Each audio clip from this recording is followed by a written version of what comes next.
여러분, 실패의 자리에서 성공의 자리로, 패배에서 승리의 자리로, 후퇴에서 전진의 자리로, 불행에서 행복의 자리로 하나님께서 역전케 하실 것을 믿으시면 두 손 들고 아멘! 그렇습니다. 우리의 질병도 하나님이 역전시켜 주시면 강건함으로 바뀝니다. 가난도 역전시키시면 부유함으로 바뀌어집니다.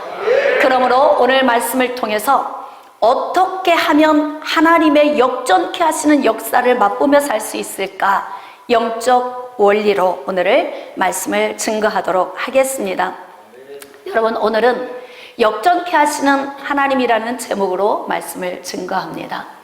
오늘 말씀의 본문은 자기 소견에 옳은 대로 살았던 사사시대 말기에 있었던 사건입니다. 오늘 이 사건을 보면서 왜 이스라엘 백성들이 반복적으로 실패할 수밖에 없었는가? 이 실패는 역전될 수 없는 것인가? 만약에 하나님께서 역전케 하신다면 왜, 언제, 어떻게 역전케 하시는가? 함께 은혜를 나누도록 하겠습니다. 여러분, 블레셋과 이스라엘 백성들이 전쟁을 치르고 있습니다. 전쟁을 하는 가운데 이들이 패배하고 맙니다. 인생에서 실패할 수 있어요. 때로는 우리가 패배하기도 하고 후퇴하기도 하고 아픔을 겪을 때도 있습니다. 이런 문제가 오면 분석, 검토, 그리고 왜 이런 문제가 왔는지를 알고 다시는 실패를 반복하지 않도록 하는 것이 지혜로운 것이죠. 할렐루야. 이스라엘 백성들이 블레셋 전투에서 패배를 하고 전사자가 4,000명이 나왔습니다. 그리고 이들이 패배한 상황에서 진영으로 돌아왔을 때 이스라엘 장로들이 모여서 왜 패배할 수밖에 없었는지를 분석하고 검토하고 대책을 세웁니다.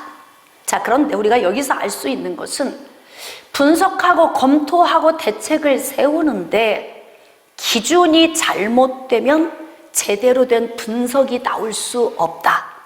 이해가 되십니까? 자, 그렇다면 이스라엘 장로들은 어떻게 분석하고 검토하고 대책을 세우겠습니까? 자, 우리 이 시간 말씀으로 한번 나아갑시다. 사무엘상 4장 3절. 자, 우리 함께 합독하시겠습니다. 시작. 백성이 진영으로 돌아오매 이스라엘 장로들이 이르되 여호와께서 어찌하여 우리에게 오늘 블레셋 사람들 앞에 패하게 하셨는고? 여호와의 언약궤를 실로에서 우리에게로 가져다가 우리 중에 있게 하여 그것으로 우리를 우리 원수들의 손에서 구원하게 하자 하니. 자, 이제 이 말씀 속에서 이스라엘 백성들이 블레셋 전투에서 패배할 수밖에 없었던 원인을 여기에서 찾게 되는 거예요. 왜? 어찌하여 우리가 패배를 했는지 이 고민이 반드시 필요합니다. 왜 우리는 반복적으로 돈을 잃어버리고 가난할 수밖에 없는지, 왜 사람들과의 관계가 반복적으로 깨어질 수밖에 없는지, 왜 우리는 늘 연약한 삶을 살아야 하는지, 왜 근심과 걱정과 불안과 초조함에 시달리며 살아야 하는지 분석해야죠. 고민해야 합니다. 이스라엘 장로들이 어찌하여 블레셋 사람들 앞에서 우리가 오늘 패하게 되었는지에 대해서 고민합니다. 자, 그리고 이들이 고민하고 분석한 결과로 무엇을 결정했냐면 실로에 안치되어 있는 법궤를 진영으로 옮겨오자, 이런 결정을 내린 거예요. 교회에서 일을 할 때에도 중직자들이 모여서 회의를 합니다. 하나님 나라의 일은 다수결의 원칙이 통과하지 않습니다. 하나님의 나라의 일은 하나님의 계획과 섭리 뜻 안에서 이루어지는 것입니다. 그래서 중직자들이 모여서 주의 일을 할 때에 하나님의 뜻이 무엇인지 먼저 구하고 우리가 지금 결정하고 있는 것이 하나님의 뜻에 합한 것인지를 생각하면서 서로가 마음을 합해서 결정을 하며 주의 일을 해 나갑니다. 그와 마찬가지로 지금 이스라엘 장로들도 모여서 의견을 모았는데 이구동성으로 한결같이 무슨 이야기를 했냐면 언약궤 이렇게 된 거예요. 우리가 패배한 이유는 언약궤다, 언약궤. 여러분은 어떻게 생각하십니까? 이들이 지금 블레셋 전쟁에서 패배한 것이 언약궤가 진영에 오지 않은 이유일까요? 자, 그러면 언약궤만 가져다 놓으면 승리할 수 있겠습니까? 어떤 일을 함에 있어서 결정을 할 때에 심사숙고해야 하고 이 일을 결정할 때에 반드시 기준은 하나님 나라의 일의 기준은 하나님의 말씀입니다. 그러니까 이런 패배의 문제가 왔을 때 결정할 때에 심사숙고할 때 기준을 말씀에 두고 결정을 하면은 이탈된 길로 나가지 않을 거예요. 이들이 분주하게 움직입니다. 실로에 가서 하나님의 법궤를 옮겨왔습니다. 얼마나 이들이 기쁨으로 법궤를 가져왔는지 땅이 진동할 정도로 이들이 막 큰 소리로 외치는 거예요. 적군 블레셋이 다 눈치를 챌 정도로 저쪽 진영에 저들의 신들이 왔구나, 법궤가 왔구나, 이것을 느낄 정도로 이들이 큰 환호를 부르면서 법궤를 이제 가지고 온 것입니다. 자, 이제 앞으로 승리만 있겠죠? 여러분은 뭔가를 좀 아시는 것 같다. 여기서 또 졸다가 아멘 하실 줄 알았는데 아무도 대답을 안 하시는 거 보니까 말씀을 잘 듣고 계신 거예요. 함정에 빠지지 않는 지혜가 여러분에게 있어서 축복합니다. 이들이 지금 법궤를 이제 가지고 왔습니다. 그리고 법궤를 신뢰하고 2차 전쟁에 돌입을 합니다. 블레셋과 치열한 전쟁을 한 끝에 승리했을까요? 패배했을까요? 패배. 네, 패배했습니다. 왜 패배했을까요? 고민해야죠. 2차 전투에서 전사자가 3만 명이었습니다. 그리고 거기에서 홈니와 비느하스, 즉 엘리 제사장의 아들도 죽임을 당하게 된 거예요. 왜 연거푸 실패가 온 거예요? 여러분이 인생을 살면서 많이 고민하고 생각해야 돼요. 우리가 하나님의 말씀을 통해서 구원에 이르는 지혜와 의롭게 함과 책망함과 또 바르게 함을 우리에게 주시는 그 성경 말씀을 삶에 적용하면서 우리 인생의 삶을 잘 분석, 검토할 수 있어야 합니다. 제가 이제 성도들을 케어할 때 어떤 때는 말을 좀 못할 때가 있어요. 권사님, 예배를 등한시하고 그렇게 살면 계속 징계 예배가 옵니다. 이 말을 해줘야 하는데 어떤 때는 그 열악한 그냥 환경과 상황을 보면서 저도 말하기가 곤란해서 주춤주춤 하다가 기회를 놓쳐버리는 때가 있어요. 그리고 하나님 앞에서 굉장히 책망을 듣죠. 여러분, 누군가에게 하나님의 말씀을 온전히 전하는 건 굉장한 담대함이 필요해요. 왜냐하면 하나님의 말씀의 기준에 서서 하나님의 말씀 중심의 삶을 살도록 이끌어야 하는 기회를 놓치면서 그냥 하나님 앞에서 제가 이제 죄송한 거죠. 그러면서 성도는 성도 나름대로 많은 걸 잃어버리는, 도둑맞는 시간을 갖게 한 무책임한 그 목회 사역에 제가 제 자신을 채찍질할 때도 있어요. 하나님의 말씀의 중심에 들어와서 기준을 세우고 주님의 은혜 안에 살면 하나님이 주시는 형통한 복을 주시는데 패배가 계속 오면은 고민을 해야죠. 대부분 목사님, 제가 이런 문제가 있습니다. 이런 아픔이 있습니다. 또 이렇게 실패했습니다. 이런 사람은 항상 반복적이다. 왜일까 도대체?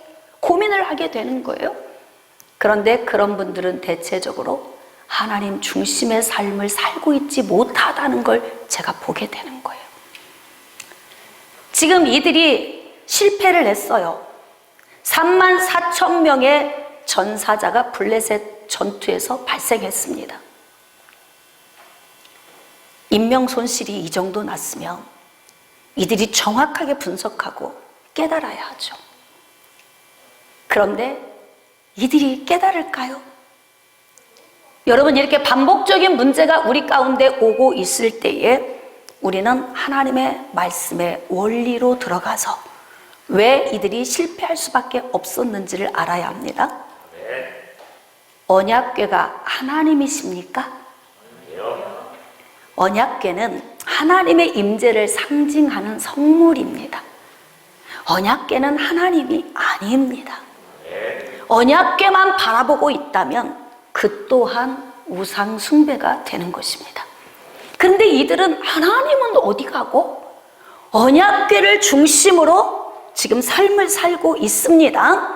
그래서 1차, 2차 패배를 당하게 된 것입니다. 자, 그렇다면 하나님은 우리에게 어떤 기준을 두셨는가? 형통하려면 어떻게 살아야 하는가? 자, 여호수아 1장 7절로 나아갑시다. 여호수아 1장 7절. 오직 강하고 극히 담대하여 나의 종 모세가 내게 명령한 그 율법을 다 지켜 행하고 우로나 좌로나 치우치지 말라. 그리하면 어디로 가든지 형통하리니. 할렐루야. 애굽에서 나온 이스라엘 백성들이 가나안을 향해서 갑니다. 이스라엘 백성들의 우측, 애굽, 좌측, 가나안, 지금까지 살아온 애굽, 앞으로 살아갈 가나안, 이 양쪽에 우상이 난무한 땅을 바라보면서 하나님의 근심이 크시겠죠. 이들이 그 땅에 가서 어떻게 살게 될 것인가?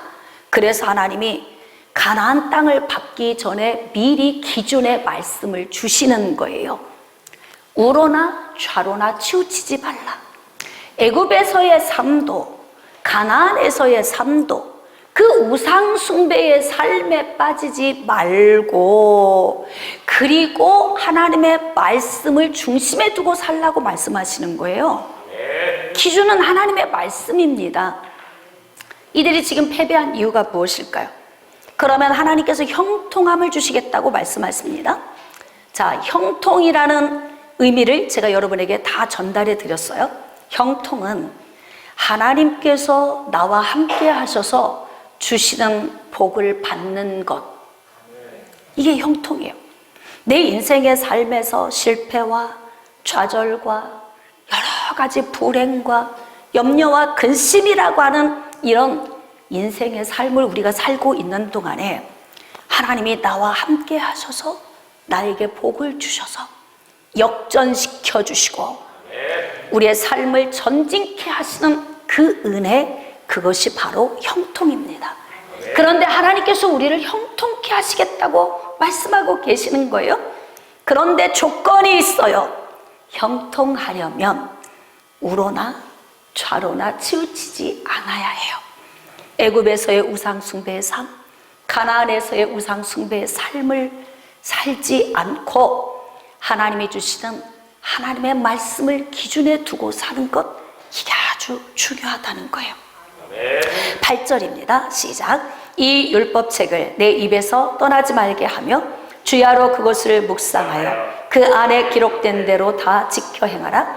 그리하면 내 길이 평탄하게 될 것이며 내가 형통하리라. 우리의 길이 평탄하고 우리의 길이 형통하려면 우리가 해야 할 일이 있어요. 하나님의 말씀을 지켜 행하는 것입니다. 예배 생활을 하지 않고 문제가 발생되면 이 사람은 이렇게 말합니다. 목사님, 문제 때문에 예배 생활을 못하고 있는 것입니다. 제가 이런 분에게 이렇게 이야기합니다.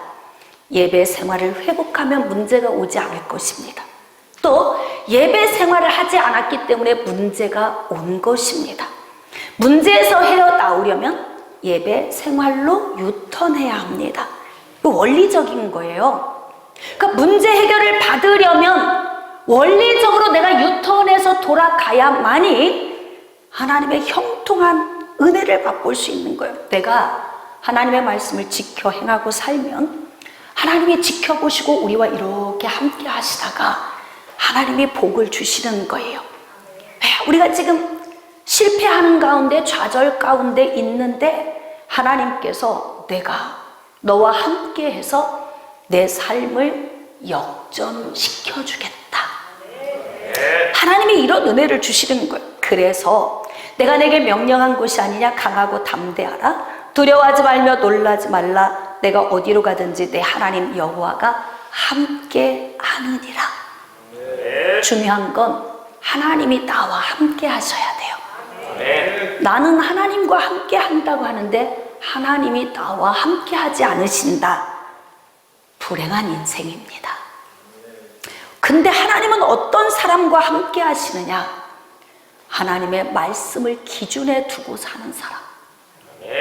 법궤를 인생의 삶으로 들여오는 것이 아니라 이 법궤의 주인 되신 하나님을, 곧 우리 가운데 말씀으로 오신 그 말씀을 우리의 삶의 중심에 놓고 살면 하나님이 함께 해주시겠다는 거예요. 아이들이 길을 갈 때 옆에서 엄마가 함께 합니다. 넘어질 것 같으면 빨리 가서 붙듭니다. 만약에 넘어졌을지라도 일으켜 세우고 깨끗하게 닦아줍니다. 이게 함께 할 때 있을 수 있는 거예요. 함께 하지 않으면 내 아이가 길에서 쓰러져도 일으켜 세워주지 못합니다. 도와주지 못하는 거예요. 그러나 함께 할 때 도울 수 있는 것처럼 하나님이 함께 하셔야만이 우리가 인생의 길을 걸을 때, 블레셋과의 전투에서 피 튀기는 싸움을 싸울 때, 아말렉과의 전투에서 목숨 걸고 싸울 때, 이때 함께 하시는 하나님께서 도와주시는 거예요. 근데 이제 하나님이 도와주시면 우리의 삶이 역전됩니다.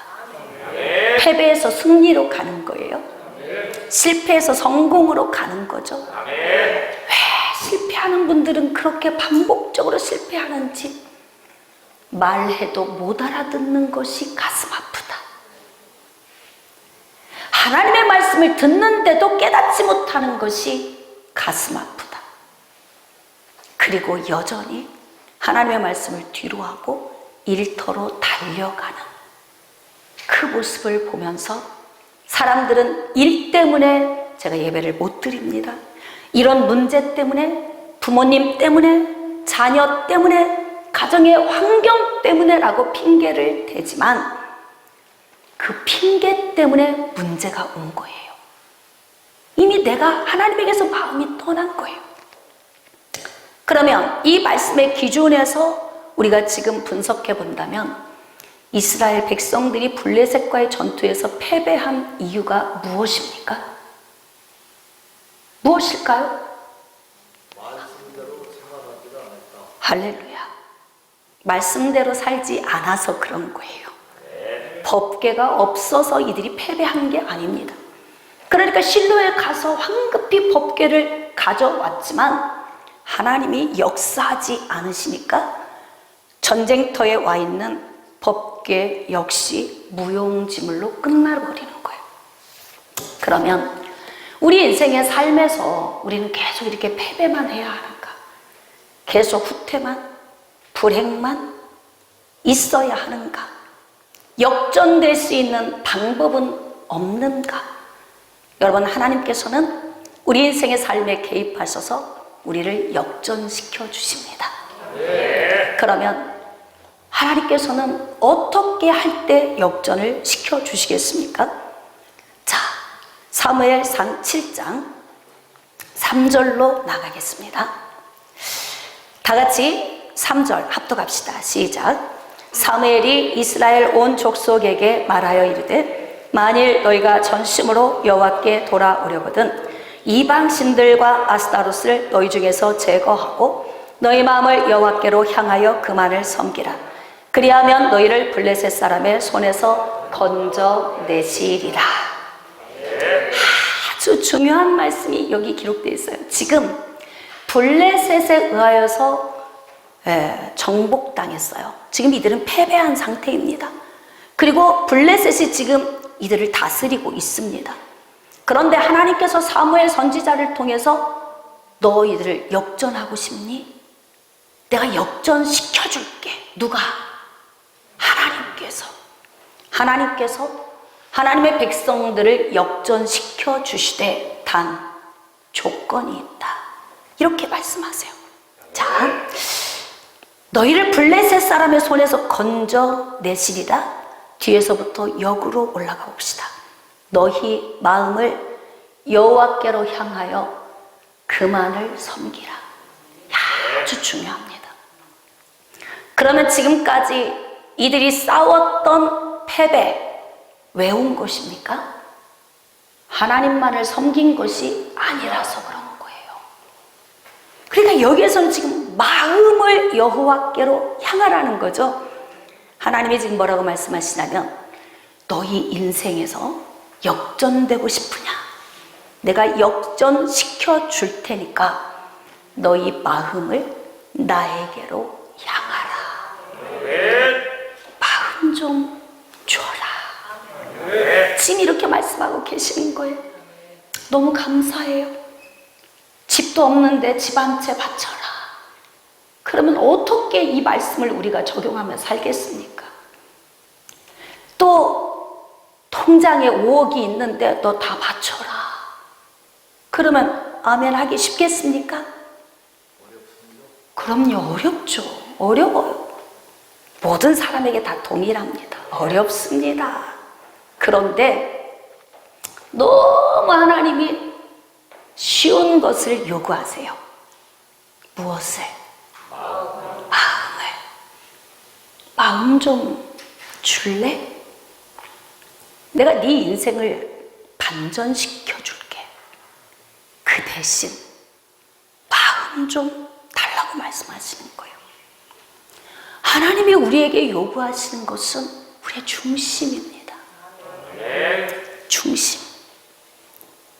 우리의 중심 안에 하나님의 말씀을 새기고 그 말씀을 삶에 적용하는 것이 우리의 마음을 주께 드리는 거예요.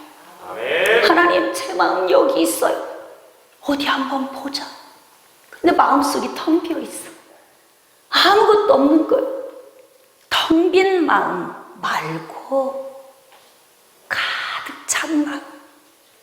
무엇으로? 하나님으로. 하나님으로 가득 채우는 것이 무엇일까요? 하나님의 말씀을 새기는 것입니다. 그래서 그 말씀을 내 안에 가득 채우고 이 말씀이 내 삶의 중심이 되어서 이 말씀을 내 앞에 놓고 그 말씀을 따라가는 거예요. 그것이 우리가 인생의 삶에서 말씀을 적용하는 것입니다. 그런데 하나님이 말씀하시는 거예요. 너희들은 패배한 원인을 언약궤, 법궤에서 찾았지? No, 아니야. 분석 검토하라고 했더니 정확하게 분석하지 못하고 검토하지 못합니다. 패배가 또 오는 거예요. 주의 일을 함에 있어 우리의 생각, 하나님의 말씀을 배제한 우리의 지식을 적용하면 100% 실패합니다. 그러니까 주의 일을 할 때에는 우리의 상상을 초월해서 역사하시는 하나님 바라볼 때 전진하는 거예요. 그러니까 아무나 전진하는 게 아니라고요. 하나님을 신뢰하는 사람만 전진하는 것입니다. 그런데 하나님의 말씀을 이들은 잘못 적용했어요. 잘못 분석했습니다. 왜 잘못 분석했을까요? 말씀이 기준이 아니기 때문에 그래요. 장로들이 모여서 회의를 했는데 인간적인 이야기만 다 한무한 거예요. 법궤.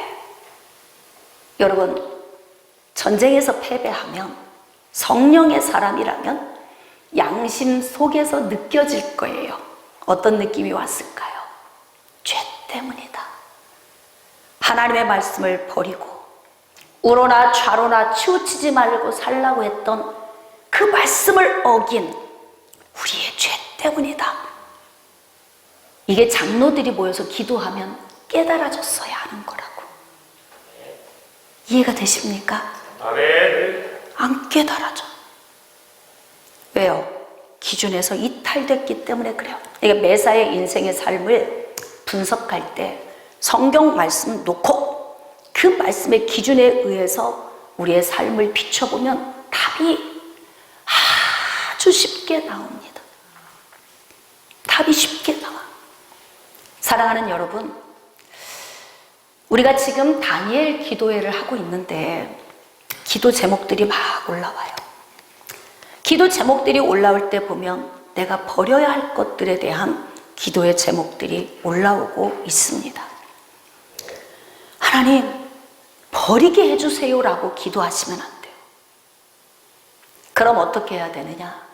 내가 오늘 버려야 되는 거예요. 내 의지를 가지고 버려야 하는 거예요. 기도의 제목 가운데 게임 중독에 관한 기도의 제목이 여러 개가 올라와요. 게임 중독에서 노임받게 해주세요. 기도는 하고 도로 돌아가서 다시 게임을 또 펼쳐보고 있어요. 그건 기도를 하나 마나요. 그럼 어떻게 하느냐? 내 자신 스스로가 절제해야 되는 거예요. 술을 끊게 해주세요. 담배를 끊게 해주세요. 그랬다면 내 삶 속에서 다 버리고 치워야 하는 거예요. 하나님께서는 지금 뭐라고 말씀하시냐면 이방 신들과 아스다롯을 너희 중에서 제거하라. 영적 원리로 들어가 봅시다.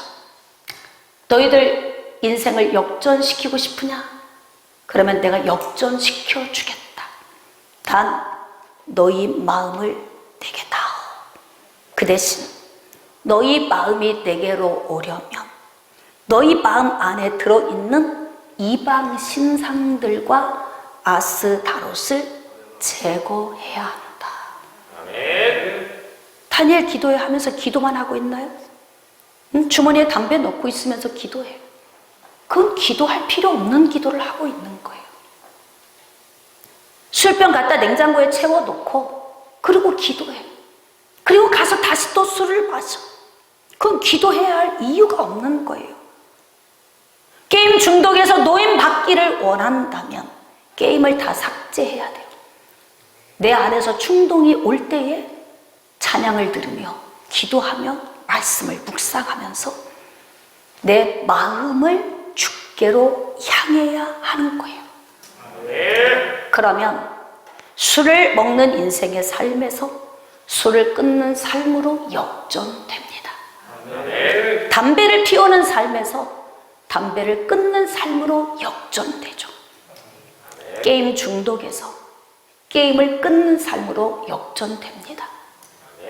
이때 하나님께서 역전케 하시는 거예요. 하나님은 언제 도우시냐면 이렇게 우리의 마음을 주께로 향하고 우리 마음 안에 들어있는 애굽에 있는 모든 우상들, 가나안에 있는 모든 우상들, 내가 살아왔던 삶의 세상적인 것들을 내 안에서 다 뽑아내야 돼. 지금 하나님이 요구하시는 건 제거해, 제거. 예? 제거하라는 거예요, 제거. 언제까지 그렇게 사시겠습니까? 그냥 내 의지 없이 하나님 담배 끊게 해주세요. 그러면 어느 순간에 훅 그냥 하나님이 끊어주셔. 그렇게 끊은 분들도 있어요. 그렇게 끊은 사람들은 이미 그 사람의 강직함이 있으니까 하나님이 그렇게 역사해 주시는 거예요. 내가 우유부단하게 내 안에 이방 신상들과 아스타롯을 내 안에 잔뜩 쌓아놓고 있으면서 하나님 도와주세요. 그러면 하나님이 네 마음 내놔. 네 마음 나에게 줘. 근데 내 마음속에 담배가, 술이, 게임이, 이방 신상들이, 아스다롯이 가득 들어있어요. 우리의 마음을 주께 드릴 수 있을까요? 어떻게 생각하세요? 자, 잔뜩 이렇게 이방 신상들이 쌓여 있는데 순수하고 깨끗한 마음으로 우리의 마음을 주께 드릴 수 있겠습니까? 드릴 수 없습니다. 그러니까 우리는 성경적 영적 원리를 통해서 신앙생활을 하는 거예요. 우리가 찬양했습니다. 바로 역전되리라. 근데 이 역전이 언제 이루어지냐 하는 거예요. 이 역전이 이루어지려면 하나님이 우리에게 요구하시는 방식을 적용해야 돼. 블레셋 사람의 손에서 내가 건져주겠다. 믿으시면 아멘. 하나님은 항상 대기하고 계세요. 도와주시려고, 우리 인생을 역전시키시려고. 여러분의 의지가 여러분의 삶 속에 제거해야 할 것들을 제거하지 않고서는 역전되지 않습니다. 그러면 계속 그렇게 살다 가는 거예요. 예수 믿는데, 하나님 은혜 안에 사는 사람인데요, 그런데 왜 피폐해요? 왜 그렇게 인생이 느추합니까? 결단합시다. 할렐루야. 오늘 결단합시다. 마지막 남은 오늘 밤까지 8일 남아있는 이 기도의 기간 동안에 오늘 결단하시고 내 안에 있는 이방 신상들과 아스타롯을 제거한다면 하나님이 역전시켜 주시겠다 말씀하세요. 지금 내가 2주 동안 다니엘 기도회를 했는데 왜 담배 냄새가 이렇게 고소하고 좋지? 왜 술맛이 이렇게 좋은 거야? 왜 내가 이렇게 게임을 하는데 막 내가 이렇게 정신이 미쳐가는 거야? 그것은 여러분이 여러분에게서 제거해야 할 것들을 제거하지 않아서 역전되지 않는 것입니다. 너무 안타깝지 않습니까? 새로운 인생, 복되고 아름다운 삶, 하나님이 주시는 전진하는 삶을 살기 위해서 오늘은 우리가 결단을 해야 해죠. 이방 신들과 아스타롯을 제거합시다. 할렐루야. 집에 돌아가셔서 담배도 다 치우세요. 술도 다 치우십시오. 할렐루야. 게임도 다 삭제하십시오. 그러면 오늘 밤 역전시켜 주실 것입니다. 담배 냄새가 역겨워지고 술 냄새가 역겨워지고 게임을 봤는데 머리가 혼미해지고 어지럽고 눈이 흐려지면서 볼 수가 없는 상황이 되도록 하나님이 역전시켜 주실 거예요. 그래서 우리가 역전된 인생의 삶을 살려면 우리의 의지적인 행동이 반드시 필요하다는 거예요. 그냥 앉아서 하나님 다 해주세요. 나는 아무것도 안 해. 그리고 하나님께 다 해달라고 이야기하는 거예요. 그래서 안 된 거예요. 네가 버려야 내가 하지. 네 마음을 나에게 주어야 내가 역전시켜주지. 오늘 내 음성으로 들리십니까? 4절입니다. 이에 이스라엘 자손이 바알들과 아스다롯을 제거하고 여호와만 섬기니라. 아멘. 제거했다잖아요. 자, 오늘 돌아가셔서 내 인생에 이방 신상들과 아스타롯을 제거하기를 원하시는 분은 아멘. 어떤 것이든 내 안에 미움의 아스타롯, 내 마음에 증오와 분노의 아스타롯, 내 인생의 삶에 후퇴할 수밖에 없는 나태하고 게으른 아스타롯 다 제거해야 하는 거예요. 하나님이 다 알아서 해주실 거라고 신앙생활을 하는 건 위험천만한 방법입니다. 성경 말씀을 보면 성경적 영적 원리로 하나님이 우리에게 요구하시는 것은 원리가 있어요. 원리.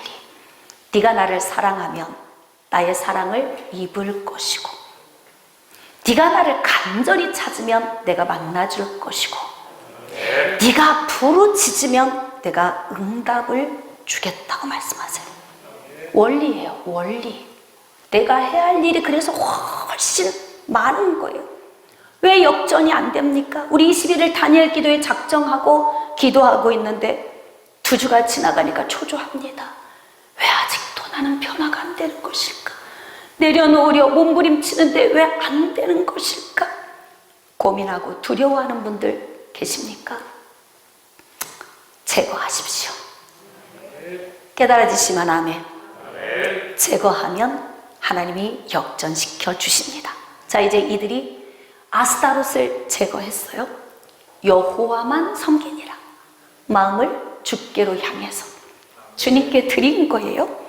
5절입니다. 사무엘이 이르되 온 이스라엘은 미스바로 모이라. 자, 버리고 모여야 하는 거예요. 버리지 않고 모이면 하나님이 역전시켜주지 않으십니다. 그러니까 다 버리고 오세요. 오늘 밤에 할렐루야. 버리고 오시면 오늘 하나님이 지금 예배 가운데 보시면서 그래 알았다. 인천 광미교회 성도들이 변화되려고 예수 닮은 삶 살려고 몸부림치고 있구나. 오늘 예배 후에 돌아가서 버리고 미스바로 모이려고 너희들이 아멘으로 화답하는구나. 알았다. 자, 하나님이 다 보고 계십니다. 할렐루야. 사무엘을 중심으로 미스바로 다 모였어요. 그리고 여호와께 기도합니다. 이들이 종일 금식하고 하나님께 기도하는 거예요. 여러분, 우리의 죄를 회개하는 것은 기도만 하는 것이 아닙니다. 죄의 회개는 먼저 버리는 것이고 마음을 주님께로 향하는 것이고 그리고 구하는 것입니다. 여러분이 할 수 있을지 모르겠네요. 시작. 먼저는 버리고, 두 번째는 마음을 주께로 향하고, 세 번째는 할렐루야. 성경적 영적 원리를 적용해서 신앙생활을 하면 쉽다. 엄청 쉬워요. 뭐 신앙생활이 고행하듯이 신앙생활하는 사람 있어요. 여러분이 저를 만난 이후에 자유해졌죠. 정말 신앙생활이 행복해졌죠. 성경적 영적 원리를 적용하면 신앙생활이 아주 자유해집니다. 이렇게 종일 금식하고 하나님께 회개하고 나간 거예요. 자, 그러면서 자, 하나님께 나갔습니다. 자, 9절. 자, 우리 다 같이 합독하시겠습니다. 시작. 사무엘이 젖 먹는 어린 양 하나를 가져다가 온전한 번제를 여호와께 드리고 이스라엘을 위하여 여호와께 부르짖음에 여호와께서 응답하셨더라. 그 밑줄 좀 그으세요. 거기에다가. 응? 그러니까 응답이 오려면 이 순서와 절차가 좀 있어요. 복잡해. 이것을 절차를 가지고 와야 응답이 와요. 이렇게 버리고 마음을 주께로 향하고 부르짖었더니 응답하셨더라. 그러면 어떤 방식으로 응답을 하셨을까요? 자, 10절 우리 다 같이 합독합니다. 시작. 사무엘이 번제를 드릴 때에 블레셋 사람이 이스라엘과 싸우려고 가까이 오매 그날에 여호와께서 블레셋 사람에게 큰 우레를 발하여 그들을 어지럽게 하시니 그들이 이스라엘 앞에 패한지라. 역전된지라. 이들이 계속 이스라엘과 전투에서 승리를 하니까 겁없이 또 온 거예요. 그래서 이스라엘과 또 전쟁을 치릅니다. 야, 그런데 1차, 2차 전쟁하고 달라. 왜 이렇게 힘이 빠지지? 왜 이렇게 혼란스럽지? 뭐가 생각한 대로 잘 풀리지 않는 거예요. 이때 하나님께서 천둥 번개를 맞지. 바다다다다다다. 우당탕탕 쾅쾅쾅쾅. 막 비가 쏟아져. 전쟁을 더 이상 할 수 없어요. 이때 하나님의 백성들에게 하나님이 힘을 부어주시니까 야 그냥 휘두르기만 하면 쓰러지는 거야. 그래서 역전된 거예요. 내 힘으로 하려면 안 됩니다. 하나님이 도우셔야 역전됩니다. 하나님이 도우시도록 하려면 어떻게 해야 할까요? 제거해야 합니다. 버려야 합니다. 그리고 마음을 주님께 통째로 드려야 합니다. 그리고 부르짖어야 합니다. 그러면 하나님께서 알았다. 내가 역전시켜 주겠다. 하나님이 하십니다. 12절입니다. 사무엘이 돌을 취하여 미스바와 센 사이에 세워 이르되 여호와께서 여기까지 우리를 도우셨다 하고 그 이름을 에벤에셀이라 하니라. 여기까지 여러분이 역전된 인생을 살았던 것이 하나님의 은혜입니다. 오늘 추수감사주일에 1년 살아온 삶을 우리가 돌이켜보면서 하나님이 우리에게 주신 은혜에 감사하는 날이에요. 근데 사무엘이 뒤를 돌아보니까 여기까지 끝까지 우리를 도우신 하나님이 계셨다는 거예요. 근데 이런 은혜를 늘 입을 수 있는데 그 은혜 밖에서 살았던 이유가 무엇입니까? 왜 패배한 거예요? 반복적인 패배가 왜 온 것입니까? 아스타롯을 제거하지 않아서 그래요. 그리고 하나님 앞에 회개하고 나아가지 않고 마음을 들이지 않았기 때문에 그런 상태에서 부르짖을 수는 있겠습니까? 아무것도 할 수 없어. 그러니까 전쟁터에서 패배했는데 여봐라 우리가 왜 패배했느냐? 장로들끼리 모여서 머리를 싹 밀고 아주 터지게 고민을 하는데 정답을 찾아내지 못해요. 겨우 궁여지책으로 그들이 찾아낸 꾀가 법궤. 실로에서 법궤를 가져오자. 그러면 법궤가 우리를 승리케 할 것이다. 그런데 결과는 패배였습니다. 자, 이제 말씀을 좀 정리하겠습니다. 인생의 삶에 하나님이 내 인생에 개입하셔서 역전케 하시는 것을 믿으시면 아멘. 또 역전되기를 원하시면 아멘. 간단합니다. 세 가지로 요약을 합니다. 첫 번째, 내 인생의 이방 신상들과 아스타롯을 첫 번째로 제거를 해야만 합니다. 자, 두 번째, 마음을 주께로 돌려드려야 합니다. 세 번째, 기도해야 합니다. 그러면 하나님께서 우리 인생의 삶에 개입하셔서 우리 인생을 역전시켜 주십니다. 자, 성경적 영적 원리를 통해서 역전된 삶을 살기를 원하시면 아멘. 그런 삶이 여러분에게 있으시기를 주님의 이름으로 축복합니다.